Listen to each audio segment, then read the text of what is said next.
with the intention of finding that bastard Bob and collecting the bounty on John Wesley.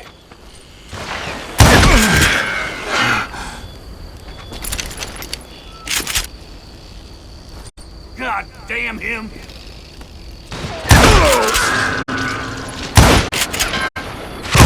They shot Bill!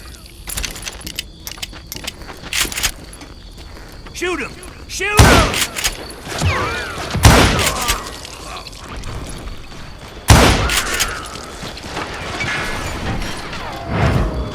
Can't get a good shot at him.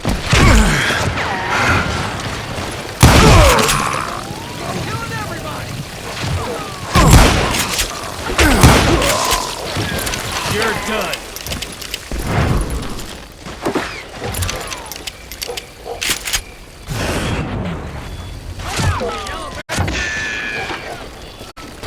I thought the Texas Rangers got Hardin. Yeah, that's what they want you to believe.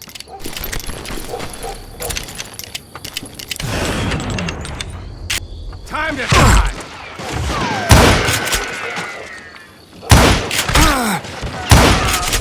It was cold in a witch's tit and a brass bra that night as I fought my way past his loyal compadres.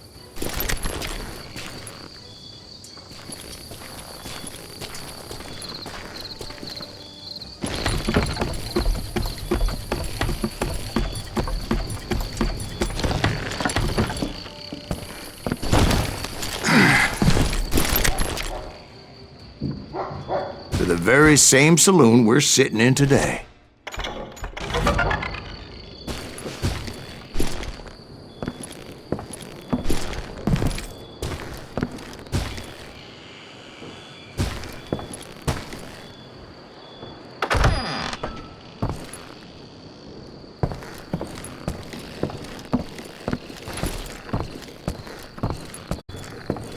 Look around and imagine this place painted in blood. Hardin was waiting for me, and...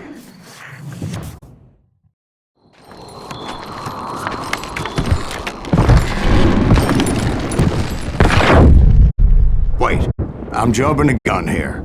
Let me back up and give you some background on this sumbitch. He deserves that much. Don't you think so, Ben? John Wesley Hardin was a killer. By the end, he confessed to taking the lives of 42 men. Fathers and husbands, brothers and sons, men with families who cared about them. He was a bona fide folk hero by then, and had amassed a gang of armed miscreants and other assorted thugs. He and his men set up camp outside of town, and I was hoping Bob was among them. Shit, it's cold out here. I'm freezing my giblets off. Ain't right, we gotta stay out here keeping watch like this. Ain't nobody stupid enough to go after... God damn it! Shoot that son of a bitch! They didn't ask why I was there. They knew. As most of them were wanted as well. I figured Hardin was here somewhere, but to get to him, I'd have to get past his gun hands. And that was easier said than done, as most of them were as foolish and full of bravado as I was. I'm putting you down!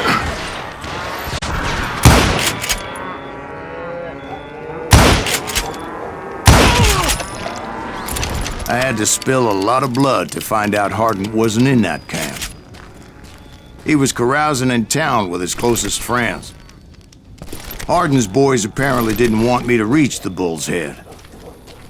Some were hightailing it into town to inform their jefe of my unwelcomed presence. Tell Hardin someone's coming for I wondered if Bob was among them.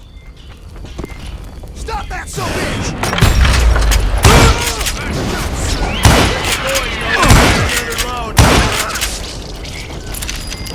Yeah, you know you can't beat me.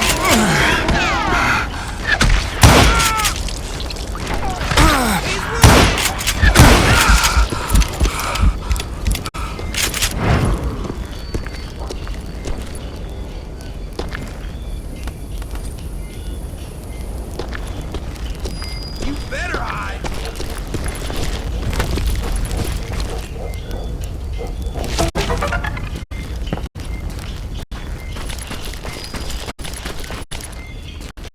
Show him how to die!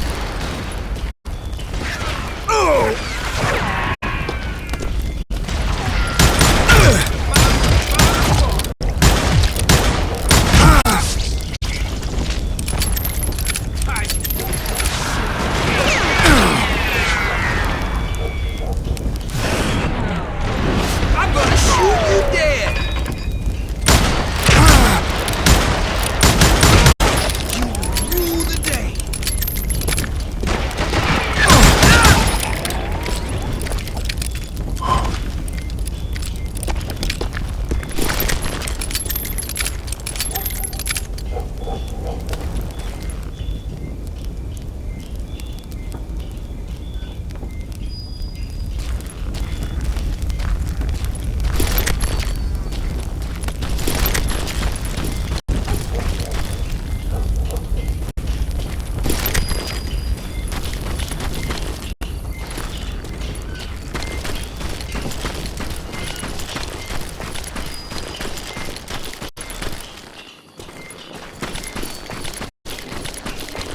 And I steeled myself for the fight ahead. For as good as I was, deep down I wondered if John Wesley wasn't just a little bit better.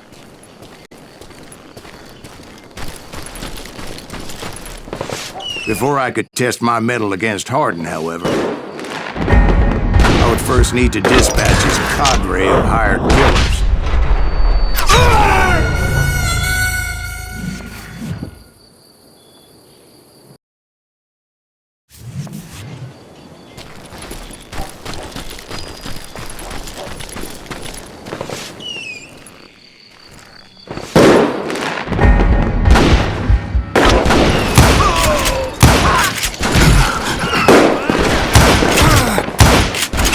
These degenerates were beyond redemption, but John Wesley might have been a different story. I'm done with you!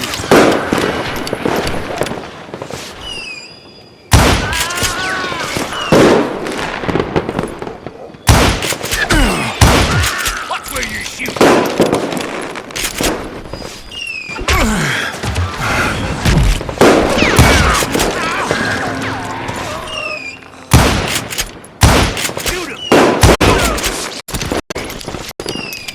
I didn't learn until later that that night was in fact his birthday celebration.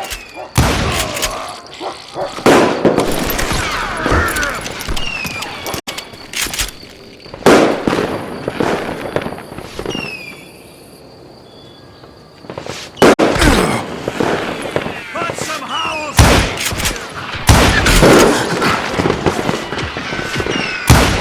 Damn good shot!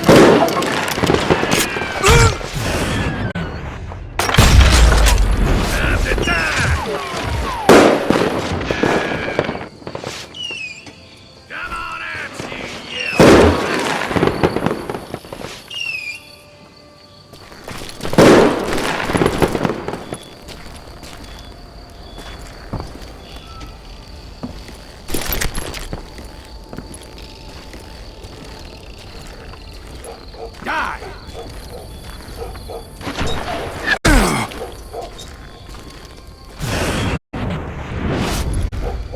Get out of here!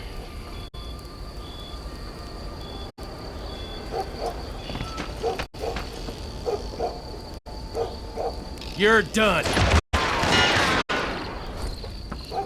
Ah! Place some bitch's logo!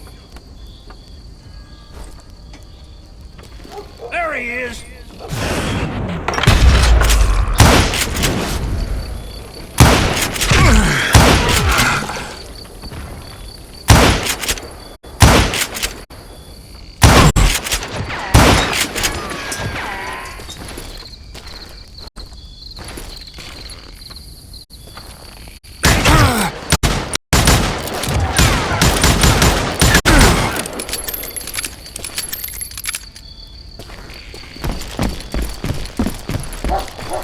Kill that stupid son of a...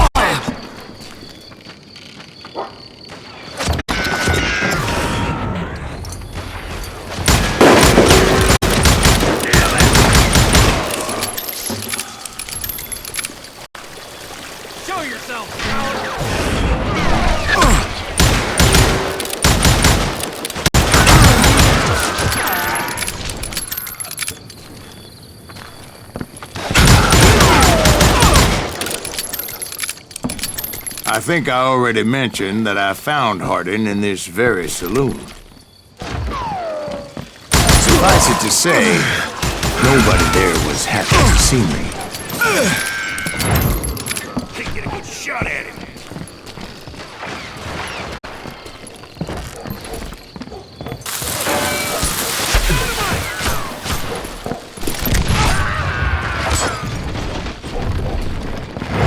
Can't believe you keep missing them. In fact, I felt a certain hostility.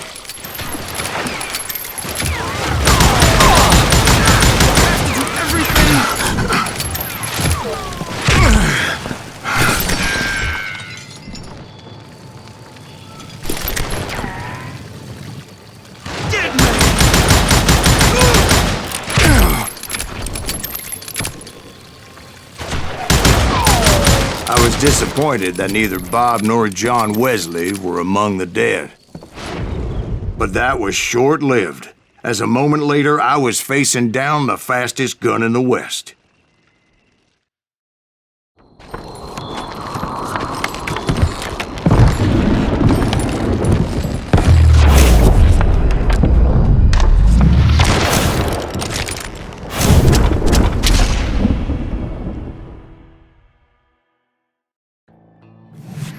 I felt a bolt of adrenaline. Or maybe that was fear. He was well known for his tricks, and I knew I'd need my own if I was ever to defeat him.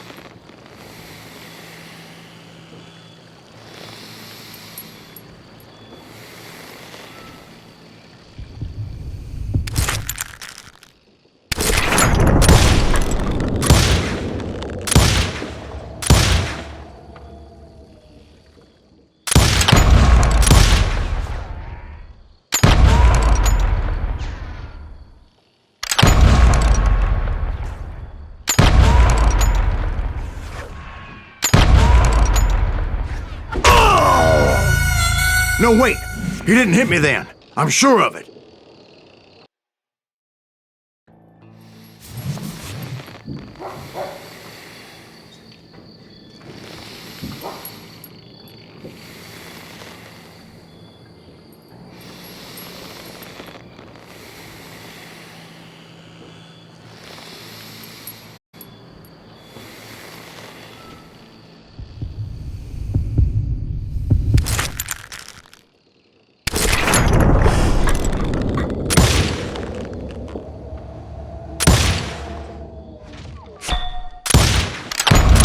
That man was faster than greased lightning.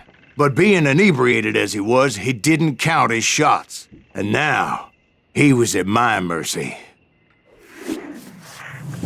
So he didn't die? No, I sent him to prison. Years later, after he was free, some restless avenger took his life. Shot him in the back in a saloon just like this one. Anybody up for another beer?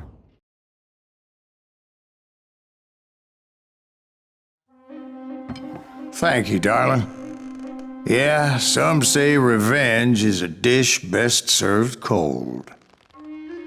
So whatever happened to that Bob guy you were after? Personally, I'd like to hear some of your other adventures. Like, I don't know, do you ever go toe-to-toe with a red man?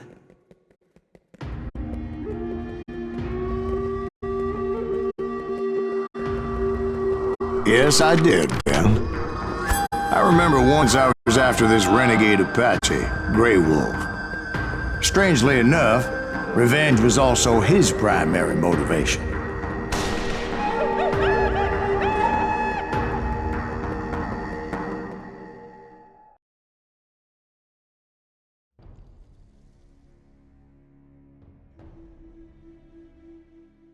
A bounty was put on Grey Wolf's head, and that's how I came to hunt him in the mountains.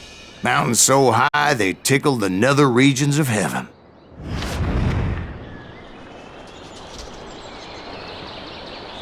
Grey Wolf was a Chiricahua Apache medicine man who had led a war party in revenge for a massacre against his people. The U.S. Army had attacked his tribe during his daughter's sacred sunrise ceremony, and the slaughter was unspeakable. I understood his anger. as there's nothing more traumatic than seeing those you love die in a cruel and painful death.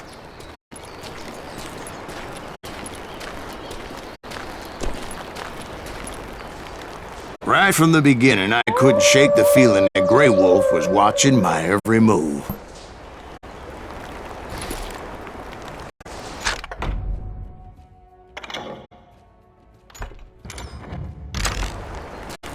He led a band of young Apache warriors who wanted retribution and were more than willing to die for him.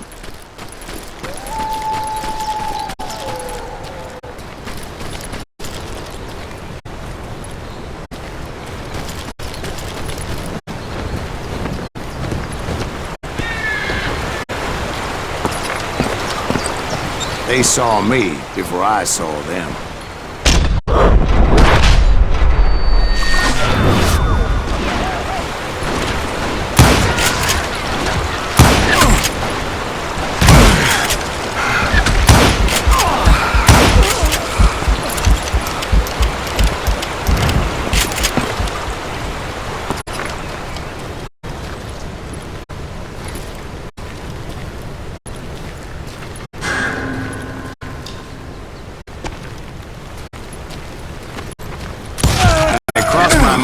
Maybe this wasn't such a good idea. But now that the shooting had started, there was no backing down.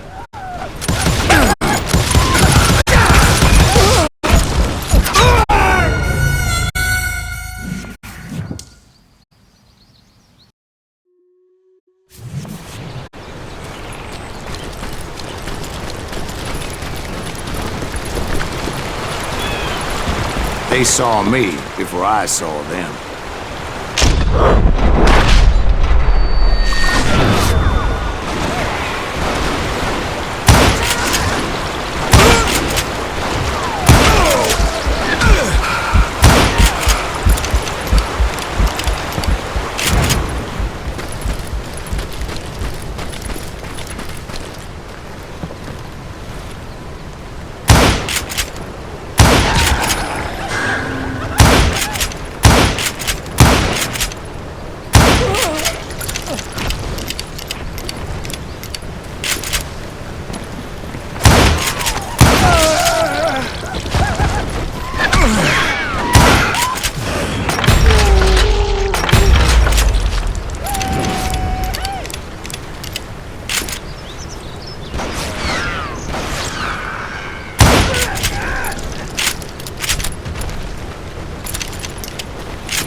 It was rugged country, the winter home of the Chiricahuas, and that's why they had retreated there.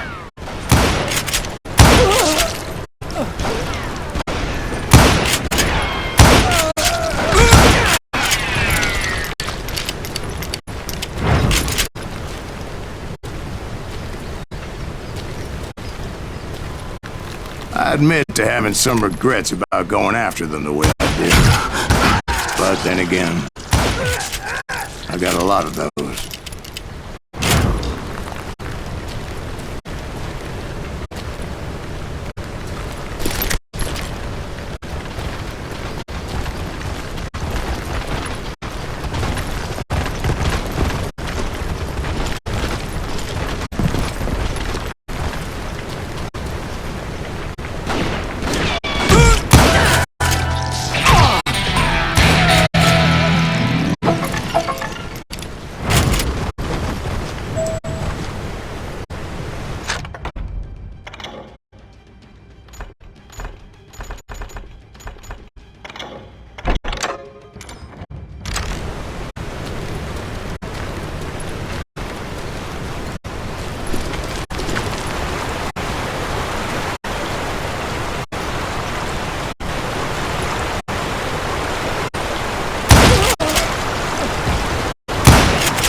Did you find Grey Wolf?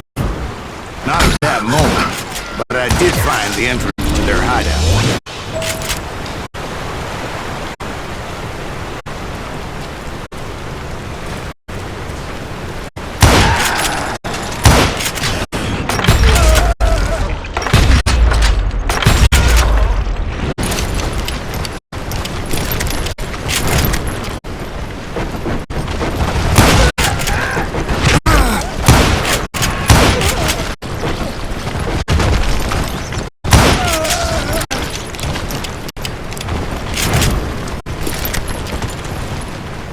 A deep crevice that led to a deeper cave.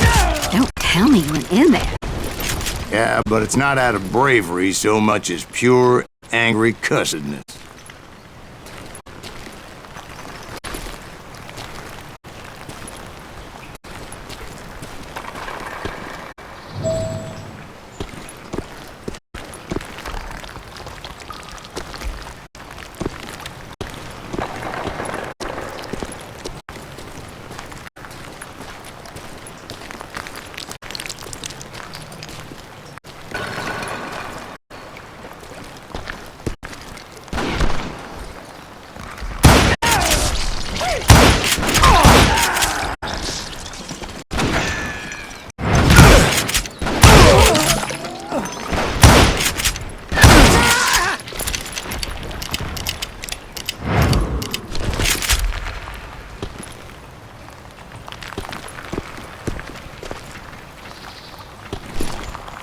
See, back then, I had a stubborn streak a mile wide, and I wasn't about to back down. So it was like pitch black in there? Actually, it was pretty well lit, as they had torches on the walls.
How big was his cave?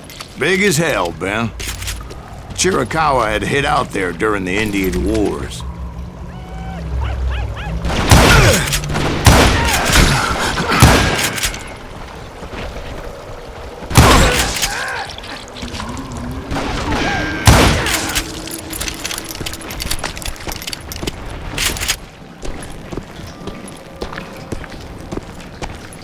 They thought it was haunted with the ghosts of those murdered by the horse soldiers. The cave was haunted with dead Indian ghosts?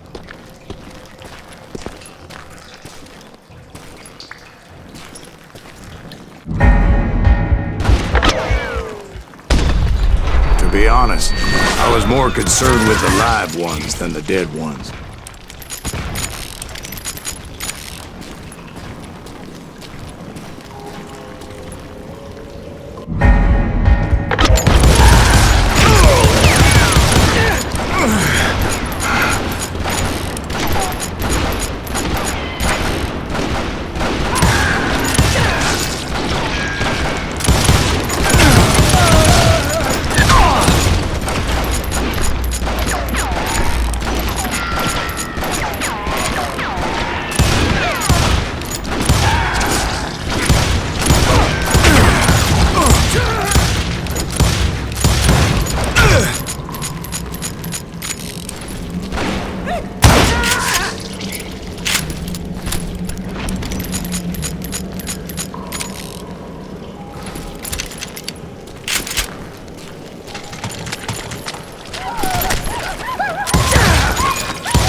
come you know so much about engines? A few years back, I was married to two Mescalero women. At the same time? Yeah, they were sisters. Polygyny is traditional among the Mescalero. So what happened? Oh, I had to get out of there. Those girls never shut up. Both of them nagging at me all the time. Drove me half crazy. Haven't seen them since. No, I mean, what happened with Grey Wolf? Oh, well, I pursued him into the Cave of Death.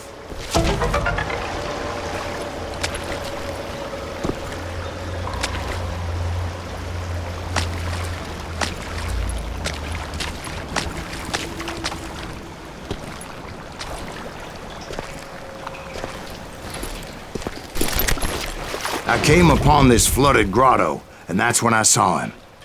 He came to me unarmed and unafraid. His voice echoed in the shadows, and I sensed he meant me no harm. You carry great darkness in your heart, and if you do not release it, it will claim your soul. The sound of his voice put some kind of ancient Indian spell on me. As his story unfolded in my mind, You will come to this place again and kill many more men, and the darkness will grow until it consumes everything that you are. The soul would have no rainbow if the eyes have no tears. he said I was a great warrior, a coyote man, unequaled by any other pale-faced warrior, or something like that. The snakes will bite shadows of your past until a venom poisons your heart, and an echo of the song of the dead summons the spirits deep from within the mountains. I didn't quite get what he was saying, but there was definitely snakes. And indeed, his warriors surrounded me and attacked me like hungry wolverines. They couldn't stop me, though, and Grey Wolf wasn't in the mood for idle talk.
I swear I couldn't see any way out of this trap. But suddenly, one just appeared. Kind of like a miracle.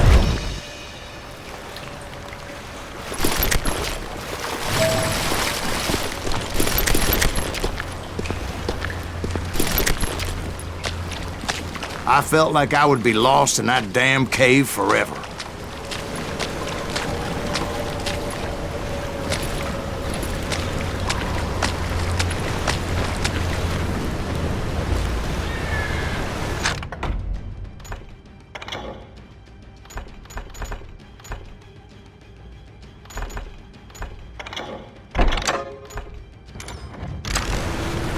Finally, I found myself back outside, perched on the edge of a precipice overlooking a thundering whitewater river. To get where I was going required several leaps of faith, but no way in hell I was turning back. I chased after him, determined to make him explain the meaning of all that mumbo-jumbo. Mumbo-jumbo's right. Are you making this all up as you go? A few details may be fuzzy, brother, but I am relating exactly what happened to me. There were dozens of Apache warriors aiming at me from on high. Dozens? Well, maybe not dozens, but there was a lot of... At least 3 or 4. Well, more than that, little lady.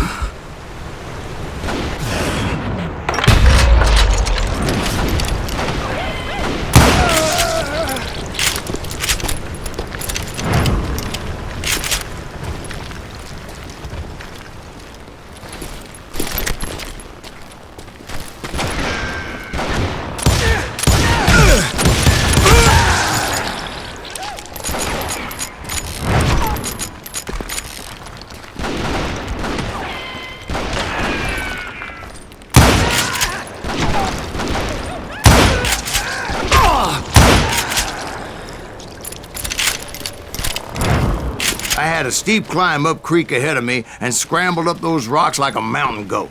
I was determined to locate Grey Wolf and find out exactly what the hell he was trying to tell me.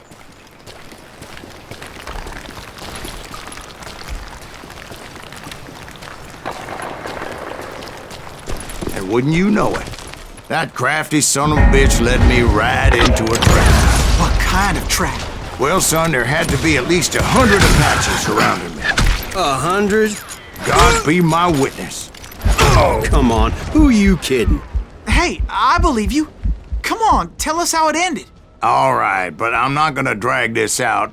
Where were we? You were surrounded by 100 Apache warriors. Well, I didn't take the time to count them exactly, but there were a lot of them.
And in the end, a path appeared before me that I had not seen before.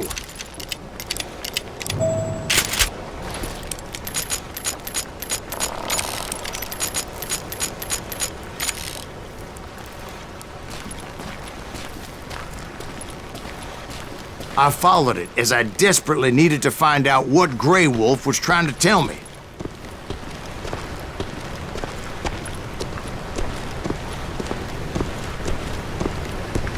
But it was like that son of a bitch disappeared into thin air.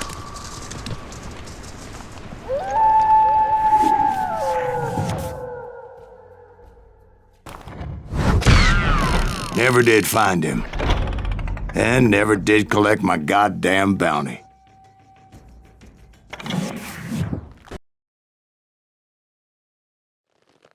Thank you, darling. It's interesting how the truth can sometimes seem might malleable, depending upon your point of view. Like how those dime novels make you out to be something you're not? Jack, don't be starting trouble. No, he's right. They do tend to exaggerate. Did they exaggerate your part in taking down the Daltons? Well, I was there in the flesh, boy, so I saw what happened firsthand.